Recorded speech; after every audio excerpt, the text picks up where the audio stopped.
Welcome back, class. Today's video is going to be solely focused on finding the shortest distance between points and lines. To start off, I want to show you this example. This is not going to be using any calculations, but just a regular diagram. If I want to find the distance between point A and this line that's drawn in, the easiest way to do that is to create a perpendicular segment that connects the point to the line. If you remember from the last video, perpendicular lines are lines that form right angles. So if I want to draw in a perpendicular segment from this point to this line, I would draw in my segment here, and it would have to form a right angle. And this blue dotted line that I just showed, this would be the distance that we're going to be calculating. Okay? And that's because it is the shortest way to get from point A to the line. Okay? Any other distance that we calculate, although it would have an actual measurement, may not be the shortest. So this will guarantee that it's always the shortest length. Now there are going to be three examples we're going to go through today. We're going to kind of build in complexity. The first one is if I've given you two equations of lines, y equals 4 and y equals -5, and I want you to find the distance between them. So usually if I give you two equations of lines, my suggestion would be to go ahead and graph it just so you know visually what it looks like. So if I graph y equals 4, that is a horizontal line. So there's my first equation. And then y equals -5, if I graph that, and I'll do that in green, that's going to be down 5. So 1, 2, 3, 4, 5. Go ahead and plot this. And if I want to find the distance between the two of them when it's graphed and when they're parallel like this, and more specifically when they're horizontal, the easiest thing to do is count from one line to the other. And the reason we can do that is since we know horizontal lines have a slope that is 0, the perpendicular slope would be an undefined line slope, which would be vertical, straight up and down. So if I draw from one point to the other where it's vertical or an undefined slope, this would be my shortest distance. So if I am looking for that dotted line's length, then I can just count from one point to the other. So 1, 2, 3, 4, 5, 6, 7, 8, 9. So my distance here would be 9 units. And because these two lines are parallel, that distance should be the same no matter which points I started at. I could have started out here and counted straight down, or I could have been on the y-axis and counted straight down, and it should have always gotten me 9 units.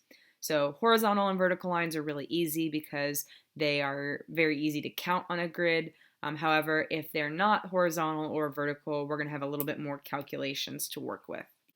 In example 2, we have the distance between the point P, which is 3, 6, and the line y equals -x minus 3, and we want to calculate that actual distance. So I've already gone ahead and plotted the point and drawn the line in for you. I would always encourage you to start off by doing that. Usually a visual is going to help you aid in the 3 steps that we've got. So I've listed here in purple the 3 general steps we're going to find or use when we want to find that distance between a point and a line. The first one says that you want to find the line that is perpendicular that goes through the point P. And remember we said from the last video that perpendicular slopes are opposite reciprocals. So you have to look at your equation of your line. So here we know our slope is -1. So in order to find my perpendicular slope, we have to take the opposite reciprocal of -1, and that would become a +1. And we know it has to go through the point P, so that's going to be through point 3, 6. And now we just use point slope form. Y minus 6 equals our slope times x minus 3. So this is just what you did in section 2, using your slope and a point to write your equation. And so when we simplify, distributing the 1 and then adding 6 to the other side, we get y is equal to x plus 3. And that equation right there is our perpendicular line. And if I plot that, then we'd have y-intercept at 3 and a slope of +1. So it should hit point P, and it also should intersect our original line at a 90-degree angle. So if I go ahead and draw this in, with my points that are given that I've drawn. Then I have created a line that has a nice 90-degree angle at it. And that's exactly what we're looking for, because remember we said that the shortest distance will always be created by a perpendicular segment. Okay, so now we've done step 1. Step 2 says to find the point where those two lines intersect. Well, that's going to be right here, the point that I marked in blue. And so in step 2, we could say that they intersect at the point -3, 0. And that's going to be very important, because now in step 3, we need to find the distance. So I'm wanting to find the distance from that point to point P that we were given in the original problem. So I'm going to mark on here this green segment. That's the length we want to calculate.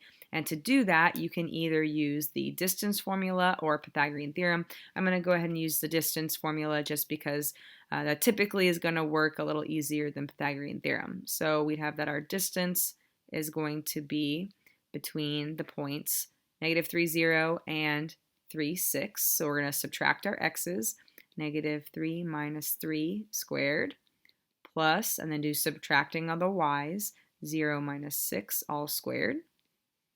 And when I simplify this, we get the square root of 36 plus 36, or the square root of 72, which is roughly 8.49. So the distance from the point of intersection to point P is going to be 8.49 units, or square root of 72, and we're done.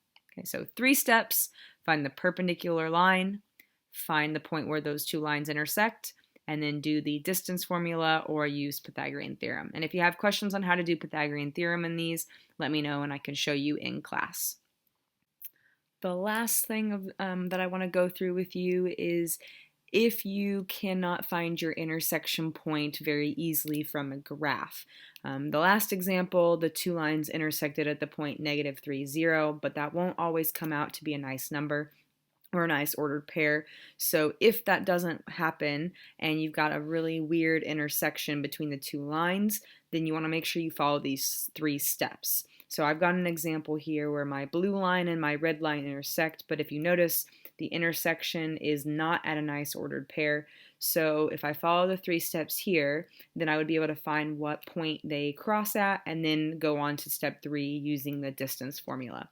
So in this example, I've got the equations 4x plus 5 and -1/4 x minus 9. And if I want to find where those two lines intersect, then what I would need to do is set the original equation equal to the perpendicular equation, and that would look like this: 4x plus 5 equals -1/4 x minus 9. And so once I've set the equations equal to each other, then we can solve for x. And in order to solve for x, you could add 1/4 over, so we would get 4 1/4 x, and I could subtract 5 over, and that would give me -14. And then of course you could divide both sides by 4 1/4 and get x. And then once you have the x value, that's the step 2, then all you need to do is plug x back into one of the original equations and you would find what your y value is. So you'll get some x and some y, and that will be the intersection point.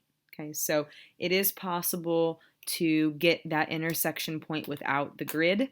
Obviously, if it intersects at a nice point, you'll want to use that, but if it's not, then you will need to do the calculations by setting the equations equal to each other. I'd rather you do that. I do not want you to just estimate the point.